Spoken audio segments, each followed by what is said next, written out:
नमस्ते प्यारे बच्चों, कैसे हैं आप सभी। आई होप कि आप सभी बहुत ही बढ़िया हैं। आप सभी का स्वागत है हमारे चैनल फिजिक्स कंसेप्ट पे। आज आपको लग गया होगा मुझे देखिए कि आज मैं पढ़ाने के पॉइंट ऑफ व्यू से यहाँ नहीं आया हूँ। मैं केवल आज आपसे बात करने के पॉइंट ऑफ व्यू से आया हूँ। और बात करने क्यों आया हूँ ये भी आप शायद समझ गए होंगे। मैं आपको बस थोड़ा सा मोटिवेट करना है। एक्चुअली बच्चों से रूबरू मुलाकात नहीं हो पा रही है, तो मैंने सोचा कि चैनल के थ्रू ही आपसे बात की जाए। मैं आपको जो आज की बात जो शुरू करना चाह रहा हूँ, मैं एक छोटे से एग्जाम्पल शुरू करना चाह रहा हूँ। ठीक है। एग्जाम्पल कुछ ऐसा है कि जब हम कोई वीडियो गेम खेलते हैं, आप सभी वीडियो गेम्स खेलते हैं, तो वीडियो गेम्स में एक फर्स्ट स्टेज होती है, आप उसको पार करते हैं। फिर स्टेज आती है सेकंड। वो जो सेकंड स्टेज होती है ना, वो इस फर्स्ट स्टेज से थोड़ी टिपिकल होती है, थोड़ी हार्ड होती है। फिर आप उस सेकंड स्टेज को पार करते हैं। फिर आपकी थर्ड स्टेज आती है।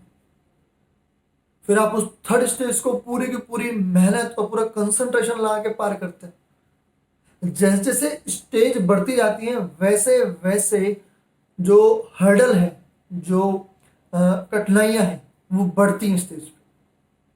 और आप उस गेम को बहुत ज्यादा लाइक करते हैं, आप इंजॉय करते हैं उस गेम को खेलना।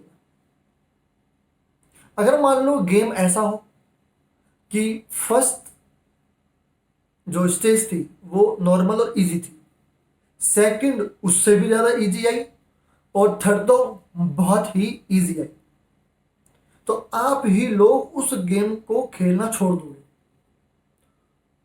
उस गेम को कभी हाथ भी नहीं लगाओगे आप। और आप कहोगे कि इसमें आपको एंजॉय नहीं मिल रहा, क्योंकि फर्स्ट इजी है, सेकंड उससे भी इजी है, थर्ड उससे भी इजी है, बकवास गेम है। तो फिर ये लाइफ क्यों नहीं। लाइफ में भी तो हर्डल्स आते हैं। लाइफ भी तो इस वीडियो गेम की तरह ही है, जिसमें एक स्टेज पार होती है तो हर्डल और कंपटीशन बढ़ जाता है, कठिनाइयां बढ़ जाती है। फिर आप और थर्ड स्टेज पर आते हैं तो कठिनाइयां और बढ़ जाती है। तो जैसे जैसे आप जीतते जाते हैं, यू गेट द कॉन्फिडेंस, और आपको कठिनाइयों से लड़ने की ताकत मिलती है। आप यहां भी तो एंजॉय कर सकते हैं, ये भी तो गेम ही है। लेकिन यहाँ हार मान लेना, और वहां उतनी शिद्दत से वीडियो गेम में इतनी शिद्दत से खेल रहे हैं आप, जहां आप हार नहीं मान रहे, जहां आप थर्ड स्टेज में 4 बार अगर आप नहीं विन कर पाए तो फिर फिफ्थ सिक्स सेवन टाइम लगे रहते हैं। तो फिर लाइफ में क्यों नहीं। लाइफ भी तो हर्डल है, गेम है, जिसको आपको खेलना है। You are the hero. ये जो समय चल रहा है, एक्चुअली ये सभी के लिए कहीं ना कहीं टिपिकल है। सभी अपने आप को कहीं ना कहीं एडजस्ट करने की कोशिश कर रहे हैं। और मेरे ख्याल से दुनिया में कोई ऐसा इंसान नहीं है जिसकी लाइफ में प्रॉब्लम्स नहीं आती। प्रॉब्लम्स आती हैं तो पता लगता है कि आप कुछ कर रहे हैं। प्रॉब्लम्स नहीं आ रही इसका मतलब कि आप बस बैठे हुए हैं और लाइफ आपको लेके चल रही है। तो इसका मतलब ये है कि प्रॉब्लम्स आ रही है तो you are doing something, you are doing, आप कुछ सीख रहे हैं, आप कुछ कर रहे हैं। कुछ ना कुछ करते रहिए, एफर्ट्स डालते रहिए जो आप करना चाहते हैं। इस दिमाग को ना खाली मत रहने दो, इसको पॉजिटिव थॉट्स से फुल रखो। नेगेटिव थॉट जब भी आए ना, जब भी नेगेटिव टाइम आपके चारों तरफ आए, तो आपको अपने आप से एक ही बात कहनी है, जो मैं अपने ऊपर लागू करता हूं, जो मैं अपने आप से कहता हूं, कि ये जो समय है, ये जो समय है, यह बीत जाएगा। यही आपको अपने आप से भी कहना है, ये जो समय है यह बीत जाएगा, और जो कल आएगा ना, वो बहुत ही सुंदर और बहुत ही शानदार आएगा। हर्डल्स सबकी लाइफ में आते हैं, आपकी लाइफ में भी आते हैं, हमारी लाइफ में भी आते हैं, सबकी लाइफ में आते हैं। उनको पार करना और विनर बनना ही हमारा टास्क है, उसको हमें जीतना है। अपने आप को दूसरों की नजर से देखना बंद कर दीजिए। वो बेस्ट है, मैं उसके जैसा क्यों नहीं हूँ, वो तो बहुत अच्छा है पढ़ाई में, मैं उसके जैसा क्यों नहीं हूँ, उसने आईआईटी क्रैक कर दी, मुझसे क्यों नहीं हुई। क्योंकि आप अपने आप में अलग हैं। हर किसी से, हर आदमी की अपनी एक इंडिविजुअलिटी होती है। हर आदमी दूसरे आदमी से अलग होता है। अगर उसके पास कुछ बेटर है तो आपके पास उससे हो सकता है कि 10 चीजें और बेटर हो। आप उनको सर्च तो कीजिए अपने आप में। क्योंकि भगवान ने हर इंसान को एक ना एक खासियत दे के भेजा है। 110%, ये मेरा मानना और ये सही है। हर इंसान के पास एक ऐसा टैलेंट है जो केवल उसको सर्च करना है कि मेरे पास ये चीज है। अब कुछ को तो ये चीज बहुत जल्दी पता लग जाती है और कुछ को इसको पता लगाने में टाइम लगता है। टाइम लगता है तो अपने आप को टाइम दीजिए। लेकिन आवेग में लिए हुए डिसीजन हमेशा गलत होते हैं। चाहे वो किसी से किया गया प्रॉमिस हो और या फिर कोई भी लिया हुआ डिसीजन हो। इसलिए आवेग में, जल्दबाजी में, हड़बड़ाहट में लिए गए डिसीजन हमेशा गलत होंगे, हमेशा। उनका कभी कोई पॉजिटिव रिजल्ट मिलेगा ही नहीं। जब भी कैसा भी टिपिकल समय आए, क्या कहना है कि जो समय है यह बीत जाएगा। कहते हैं ना कि समय की यही खासियत होती है, अच्छा या बुरा बीत जाता है। तो बस अपने ऊपर फेथ रखिए। सबसे पहले अपने अपने आप से बात करना और अपने पे फेथ रखना चाहिए। हम डेली पढ़ते हैं, हमारे पास मैसेज आते हैं, आपके पास भी आते होंगे, सुबह उठते ही कहिए कि आई एम द बेस्ट। आप अपने आप को दूसरे की नजर से मत देखिए। क्योंकि आप में जो खूबियां है वो किसी दूसरे में नहीं है, आप में है। तो स्टूडेंट, सबसे मेन बात यह है कि दूसरों की नजर से देखना छोड़ दें। नेक्स्ट बात यह कि अपने ऊपर जो महत्वाकांक्षाओं का जो तुमने बोझा डाल रखा है ना, उस बोझे को थोड़ा कम करो। कि सर मैं 12th के साथ ही मेंस भी कर लूंगा, मैं एडवांस भी कर लूंगा, मैं 98% भी बनाऊंगा। महत्वाकांक्षाओं का बोझ अपने ऊपर नहीं ला दे।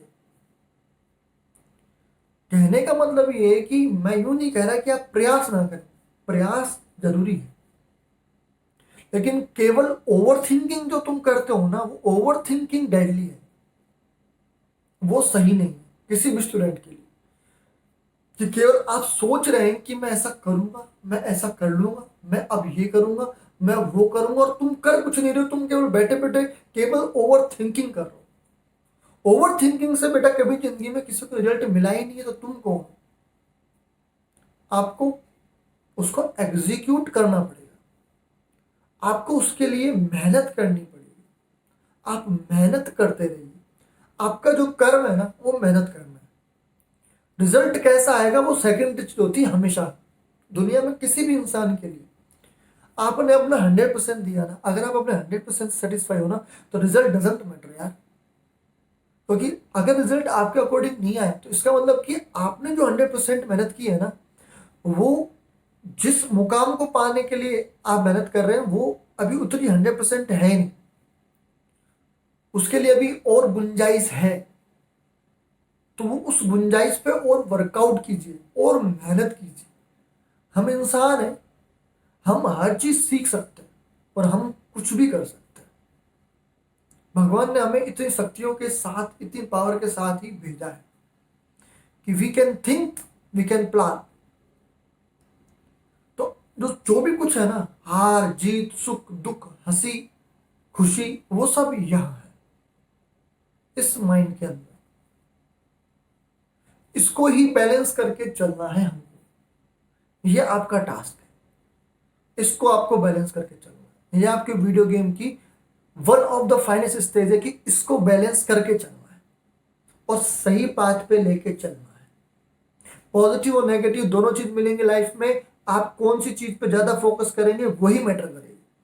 पॉजिटिव पे ज्यादा ध्यान है तो पॉजिटिव ही पॉजिटिव दिखेगा, नेगेटिव दूर हो जाएगी। ठीक है, तो अपने दिमाग को खाली रखने की आवश्यकता नहीं है। इसको हमेशा किसी ना किसी पॉजिटिव वे में लगा के रखें। सीखते रहें, learn. You have to learn every day. आपको हमेशा सीखना पड़ेगा। आप जितना सीखेंगे आपको उतना ही लगेगा कि यार मुझे तो बहुत कम आता है। इसका मतलब है कि यू आर लर्निंग, आप सीख रहे हैं। और जिस इंसान को ऐसा लगा ना कि मेरे को तो सब कुछ आता है, उसका नेगेटिव ग्राफ शुरू हो जाएगा उसी दिन से। तो आपको लर्न करना, ओवर बर्डन लेकर नहीं चलना, ओवर थिंकिंग नहीं करनी है। ओवर थिंकिंग अपने केवल आपने एक बर्डन ले लिया अपने सिर के ऊपर, जिसका कोई फ्रूटफुल कुछ नहीं मिलने वाला, कोई फायदा नहीं है। आपको करना क्या है, आपको केवल और केवल पॉजिटिवली वे में आगे बढ़ना है। हर्डल्स आएंगे, हर्डल्स आना जरूरी है, तभी स्टेज इंटरेस्टिंग बनेगी, और उसको विन करके जीतना है। ठीक है। एक प्रॉब्लम मुझे आप लोगों के टाइम टेबल से, जो आप टाइम टेबल बनाते हैं वो आइडियल टाइम टेबल बनाते हो। सुबह 5 बजे उठना, सुबह उठते हो तुम 8 बजे और सुबह 5 बजे उठना, खाने का टाइम हुआ तो उसमें 10 मिनट का, खाने में लेते हो तुम 25 मिनट, तुम्हारा टाइम टेबल तो वहीं ध्वस्त हो गया। टाइम टेबल हमेशा बनाओ तो प्रैक्टिकली बनाओ, कि प्रैक्टिकली ये टाइम टेबल है। आपने टाइम टेबल बनाया है कि मैं 10 से 12 घंटे पढ़ूंगा। प्रैक्टिक आपने जो टाइम टेबल बनाते हो तो आपके आवर्स, जो स्टडी आवर्स होते हैं, स्टडी आवर्स, वो 10 to 12, 13, 14 आवर्स के बनाते हैं। प्रैक्टिकली सोचो, तो प्रैक्टिकली सोचो तो अगर मैं कह रहा हूं कि अगर आप 3 से 4 घंटे डेली पढ़े, 4 घंटे 4 आवर अगर आप डेली पढ़ लेते हो ना, तो मैं नहीं, मुझे नहीं लगता कि कोई एग्जाम आपसे छूट जाएगा। लेकिन मैंने एक बात कही है, डेली। उसमें फिर मेरी मौसी की शादी है, मुझे चाचा जी के जाना है, ये सब जो एक्सक्यूज है ना, फिर ये सब आपको साइड करने पड़ेंगे if you want to achieve your aim, जो तुमने सोचा हुआ है। तो जो भी आप कर रहे हैं ना, लिटिल बिट, लेकिन वो लिटिल बिट थोड़ा थोड़ा डेली होना चाहिए, तभी आप जीत जाएंगे। बेटा ड्रॉप ड्रॉप से ना, ड्रॉप ड्रॉप से बड़ी बड़ी टंकियां है ना पानी की, वो खाली हो जाती है रात रात में, ओनली फ्रॉम ड्रॉपिंग। ड्रॉप होता है ना, पूरी पूरी टंकी खाली होती है। तो ये छोटा छोटा एफर्ट है ना, इसका रिजल्ट बहुत बड़ा मिलता है। तुम क्या करते हो, तुम एक दिन पढ़ते हो और तुम 6 दिन छुट्टी करते हो, फिर तुम एक दिन पढ़ते हो, फिर तुम 10 दिन छुट्टी करते हो ना, ये तुमको कहीं ना कहीं मेंटली प्रेशर देता है, जो कि सही नहीं है। ये काम करने का तरीका ही नहीं। पर अब सबसे इंपॉर्टेंट बात, जो मेरे पॉइंट से सबसे इंपॉर्टेंट है, वो ये है कि आप जिस भी चीज से गोइंग थ्रू हो रहे, वॉट एवर, जो भी है आपके दिमाग में, आपके पास कोई ना कोई ऐसा व्यक्ति होना चाहिए। अब वो व्यक्ति कौन हो सकता है? योर पेरेंट्स सबसे पहली लिस्ट पे, लिस्ट में सबसे नंबर 1 पर, जिनसे आप अपनी सारी बात शेयर कर सकते हैं, क्योंकि वो आपको कभी जज नहीं करते। यही उनकी खासियत है।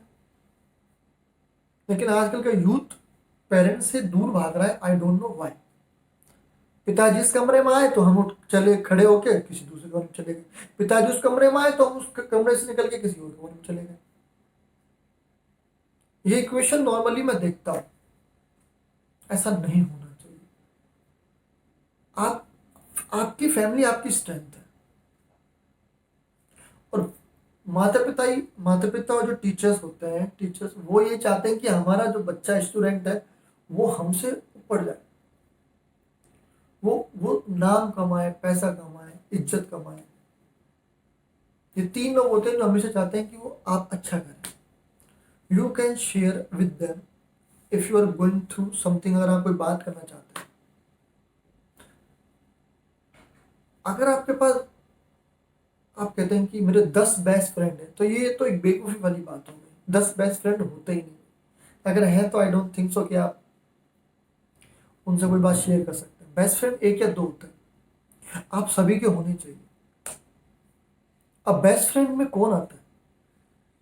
बेस्ट फ्रेंड में आपका बड़ा भाई आ सकता है, आपकी यंगर सिस्टर आ सकती है। वो फ्रेंड, मैं उसकी बात कर रहा हूँ जिससे आप everything you can share, everything, जो भी आपके दिलो दिमाग में जो चल रहा है, you can share with them. और वो आपको कभी जज नहीं करेगा, वो आपको एक सही राय देगा, तभी तो वो आपका बेस्ट फ्रेंड है। अगर आप गलत हैं तो आपको गलत कहेगा, अगर आप सही हैं तो आपको सही कहेगा। अगर आप किसी गलत ट्रैक पर जा रहे हैं तो आपको हमेशा आपको कहेगा कि आप गलत ट्रैक पर जा रहे हैं। वो 1 या 2 लोग होते हैं, वो उनको आप बेस्ट फ्रेंड बोलते हैं। मैंने कहा ना, बेस्ट फ्रेंड की कोई पर्टिकुलर एक डेफिनेशन नहीं है, बस यही है कि वो आपका बड़ा भाई हो सकता है, आपकी छोटी बहन हो सकती है, लेकिन you have to share with them. आपको शेयर करना चाहिए, अपने अंदर ही जब्त करके रखना सही नहीं है, ना आपके लिए ना मेरे लिए। टफ टाइम, टफ टाइम सबका आता है। मैं किस कॉन्टेक्स्ट से बात कर रहा हूँ, मैं क्यों आया हूँ, आपको भी पता होगा कि क्या रीजन है कि मैं आज आपसे ये सब डिस्कस कर रहा हूँ। तो मोरल ऑफ द स्टोरी क्या निकली? मोरल ऑफ द स्टोरी ये है कि ओवरबर्डन नहीं होना है। हर्डल्स लाइफ में आएंगे, आते रहेंगे। वही हमको बताता है कि हम सही ट्रैक पे जा रहे हैं। अपने पेरेंट्स से, अपने फ्रेंड से, अपने सिस्टर से, अपने ब्रदर से, एक या दो लोग तो ऐसे होने ही चाहिए जो आपको जानते हैं आप अंदर से क्या है। You should share. आपको शेयर करनी चाहिए उनसे बातें। अगर आपके दिमाग में कोई बात है, वो आपको कभी कोई गलत सलाह नहीं देंगे। जो आपका बेस्ट पर्सन होगा, जो आपका बेस्ट फ्रेंड होगा, ठीक है। तो बी पॉजिटिव। नेगेटिविटी दिमाग में बिल्कुल नहीं आनी चाहिए। बस आपका काम है कर्म करना। रिजल्ट कैसा होगा, क्या होगा, वो सब सेकेंडरी चीज आती है। फर्स्ट आपने किया ना, पेरेंट्स को भी दिखता है कि बच्चा मेहनत कर रहा है, ठीक है। और पेरेंट्स से भी मेरी गुजारिश रहेगी कि अपने बच्चों पे ज्यादा ओवरबर्डन ना डालें कि इनका बेटे ने ये किया आप ये करो, उनके बेटे ने वो किया आप ये करें, आपको भी करना ही पड़ेगा। ऐसा कुछ भी नहीं। अपने बच्चों को समझें, सपोर्ट करें। और ऐसे दुनिया भर के एग्जाम्पल्स हैं यार, दुनिया भर के एग्जाम्पल्स हैं। मेरे साथ के जो इंजीनियरिंग कर रहे थे स्टूडेंट्स, पढ़ाई में उस वक्त अच्छे नहीं थे।